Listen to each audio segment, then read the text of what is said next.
Goeiemôre gemeente. Dit is vir my 'n verskriklike voorreg om vanoggend by julle tyd te spandeer.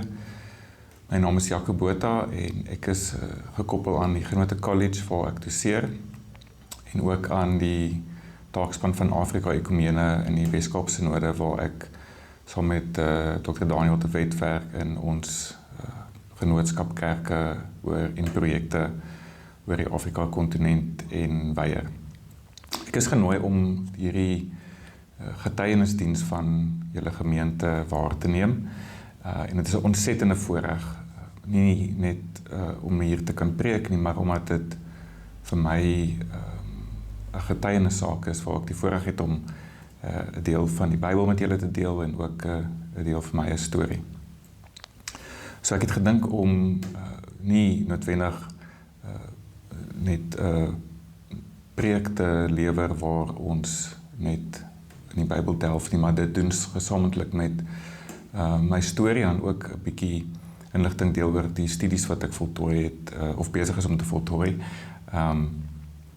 Wat juist gaan oor wat dit beteken om gestuur te wees en hoe ons disippelskap in ons gestuurdheid verdiep.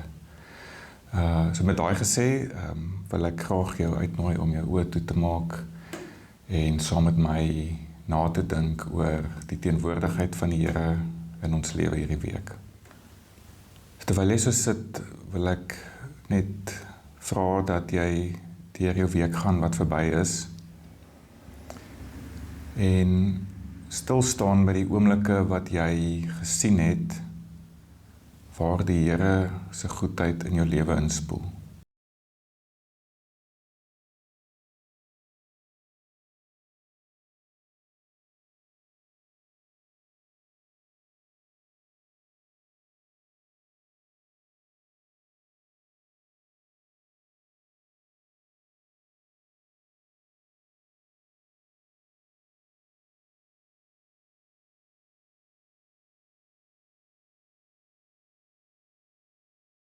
Amen.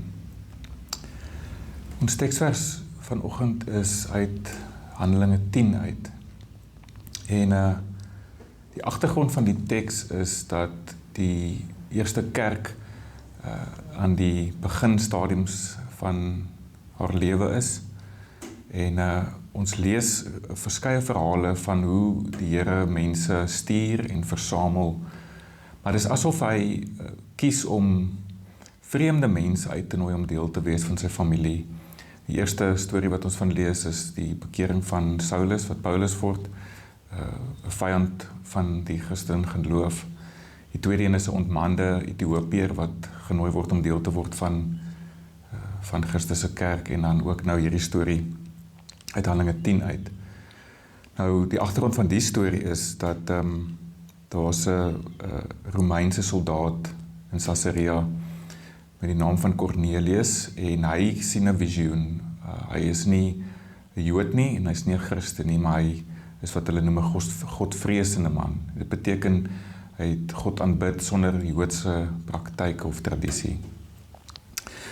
En hy kry hierdie visioen waar hy sê hy moet vir Paulus laat ontbied na sy huis toe om die evangelie te hoor. Ag vir Petrus. En aan Petrus se kant is hy besig om op die dak te bid. Dan sien Petrus hierdie visioen van 'n klomp kos en diere wat neerdal uit die hemel uit. En dan sê die Here vir hom, jy mag eet van dit. En daar's rein en onrein diere en Petrus sê dadelik nee, dit wat die Here onrein verklaar het, sal ek nie my hande op lê nie. En dan vir 'n tweede keer herhaal die Here die opdrag en dan kom Petrus eintlik binne in sy eie geloof tot nuwe insigte, amper soos 'n nuwe inkeer, waar die volgende vlak van diepte van wie God is en wat vir God goed is, na vore kom vir hom en dan ontmoet hy en Cornelius mekaar. Ek lees nou van Handelinge 10 vanaf vers 19 tot 29, verder in die verhaal van Petrus en Cornelius. Terwyl Petrus nog nadink oor die visioen, sê die Gees vir hom, kyk, daar is 3 manne wat na jou soek. Maak gereed, klim af en gaan sonder aarzeling saam met hulle want ek het hulle gestuur. En Petrus het afgeklim na die mans en gesê, kyk, dit is vir my wie hulle soek. Waarom is julle hier? En hulle het geantwoord, Cornelius die centurio, regverdig en godvreesende man, iemand oor wie die hele Joodse volk goeie getuienis lewer, het deur die heilige engel openbaring ontvang om u na sy huis toe te laat kom en na u woorde te luister. Toe het Petrus hulle binnengenooi en as gaste verwelkom. En nadat hy die volgende dag gereed gemaak het hy saam met hulle vertrek en sommige van sy broers uit Joppe het hom vergesel. Die dag daarna het hy in Caesarea aangekom. Cornelius was hulle te wagte en het reeds sy familie en naaste vriende bymekaar laat kom. Toe Petrus binnenkom, het Cornelius hom tegemoet gegaan, voor sy voete neergeval en hom begin aanbid.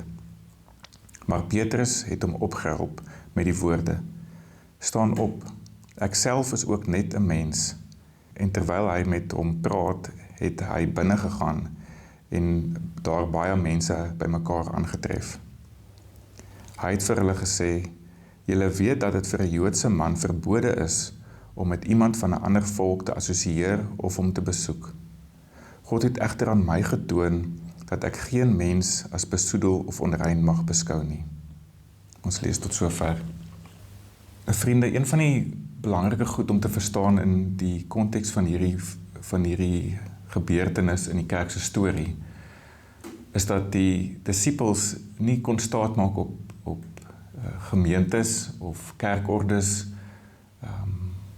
synodale kommissies of bybelstudies nie. Hulle was eintlik net afhanklik van 'n paar goed om vir hulle te sê, wat is die wil van die Here? Hulle kon agslaan op die Ou Testament, hulle kon bid en hulle kon hulle ervarings saam met Jesus terugroep. En een van die goed wat ons raaklees keer op keer in hierdie eerste stories van die kerk is dat die Here eintlik net twee goeders doen. Hy versamel mense om as 'n familie bymekaar te kom en om te aanbid, en dan stuur hy mense om nog familielede te gaan haal. En dit is wat ons verstaan as die gestuurdheid van God en ons roeping as die gestuurde kerk. En hierdie teksvers getuig nie net van Cornelius en sy gesin wat die geleentheid het om deel te word van God se familie deur die kerk se sending nie, maar ook van die kerk se eie verdieping, verstaan van na wie toe ons gestuur is en hoe ons gestuur is. Het is interessant dat hierdie ervaring wat Petrus het, net 'n paar hoofstukke later in die eerste synodesitting van die kerk opkom, waar dit 'n groot eintlik worsteling in die kerk laat ontlont, waar die gelowiges mekaar vra, wie is welkom en wie is nie welkom nie, moet hulle besny word. So die gestuurdheid van God leer ons ook hoe om op 'n nuwe manier kerk te wees. Ek wil vir julle 'n storie vertel van 'n ander dak, en dit het in my eie lewe gebeur. Dit was in 2015 gewees, waar ek 'n groep studente op 'n uitreik gevat het na die noorde van Mosambiek toe. En soos wat alle uitreike maar doen, gaan ons daar om die mense te dien en deel te wees van die sendinggemeenskap daar. En my werk was gewees om deel van 'n kweekskool se dak te bou. So ek werkte op die dak vir die hele uitreik lank en werk langs Mosambiekse mense, en die taal is maar moeilik want hulle praat Portugees en Engels. En een dag, dit was bitter warm geweest, staan ek nou en werk op die dak, en er was 'n Portugese jong man wat langs my gewerk het, en ons het met mekaar begin gesels, en sy eerste vraag aan my was geweest, wat is my naam en wat doen ek? En ek sê toe vir my, ek is besig om teologie te studeer, ek wil 'n predikant word. Ek vra dieselfde vir hom en hy antwoord dieselfde, hy wil ook 'n predikant word. En sy tweede vraag aan my het my heeltemal omkant gevang. Sy vraag was geweest, wat is die name van jou buurman of die mense wat langs jou bly, en wat doen hulle as jy 'n predikant wil word? Nou, ek het op daai stadium in Stellenbosch gebly in 'n groot woonstelblok. Ek het nie geweet wat is die name van my buurmanne nie. Ek het nie geweet wat hulle studeer, wat hulle wil word nie. En ek sê dit toe so vir hom. En hy antwoord my met 'n stelling en 'n vraag wat my tot inkeer gebring het. Sy vraag aan my was gewees: hoe wil jy 'n predikant word as jy nie weet wie jou naaste is nie, want dit is tog die grootste gebod. En daai oomblik sal ek vir die res van my lewe onthou as dit was 'n bekeringsoomblik vir my gewees. Ek het Jesus gevolg, ek het my beste gedoen om teologie te studeer, om te aanbid, maar op 'n manier het in hierdie oomblik op 'n dak ek tot nuwe insigte gekom. Ek het tot inkeer gekom dat my verstaan van my naaste eintlik bietjie oppervlakkig was. En hierdie ervaring het my nagevolg in my lewe. Dit het in my binneste gaan sit. En ek het al hoe meer sulke ervarings gehad, veral as ek oor grense beweeg en in Afrika werk. Dit het my op 'n punt gebring waar ek besluit het om my nagraadse studies in te doen en my D te doen in nie in uitreik nie, maar in inreik.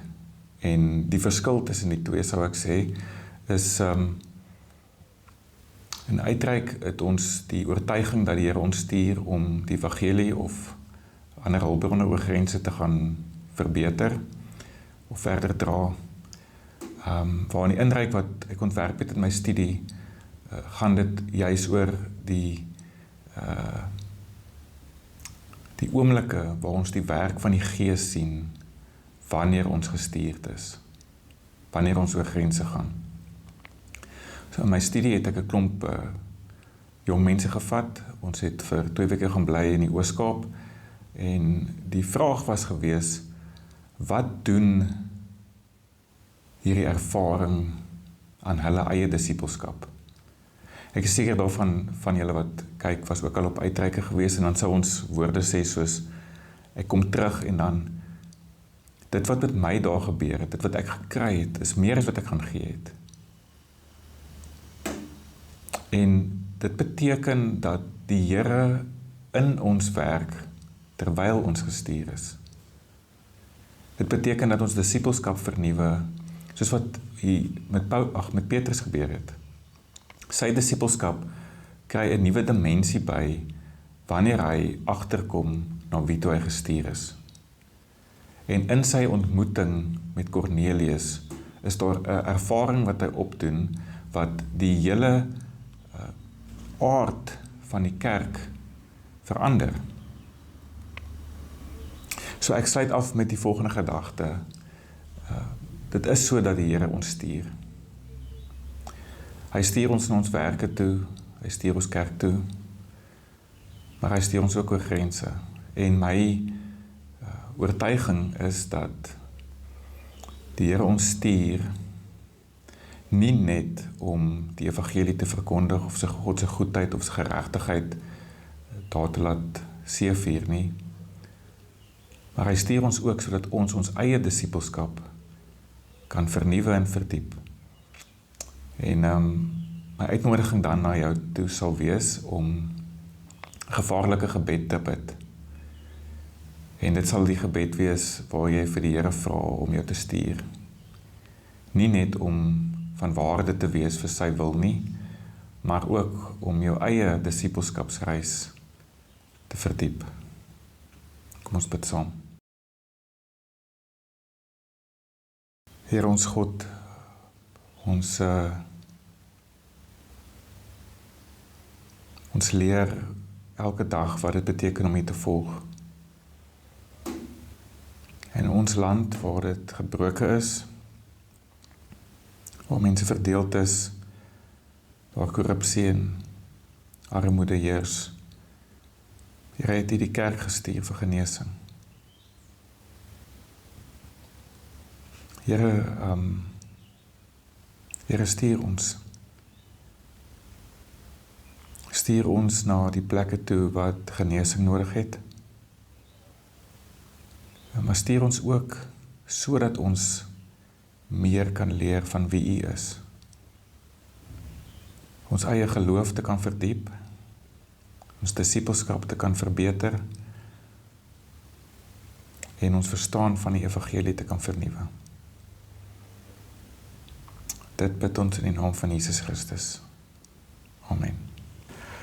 Vriende, ek wil julle graag die week instuur met 'n seën. Mag die Here ons seën met 'n aanhoudende ongemak oor maklike antwoorde, halwe waarhede en oppervlakkige verhoudinge. Mag die Here ons seën met 'n heilige ontsteltenis vir onreg, onderdrukking en die uitbuiting van mense.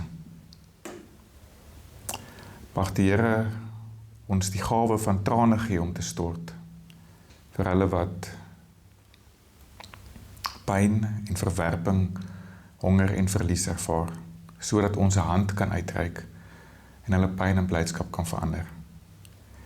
Mag die Here ons seën met genoeg waagmoed om te glo dat ons deur God se genade 'n verskil kan maak in hierdie wêreld en dit kan doen wat ander glo onmoontlik is.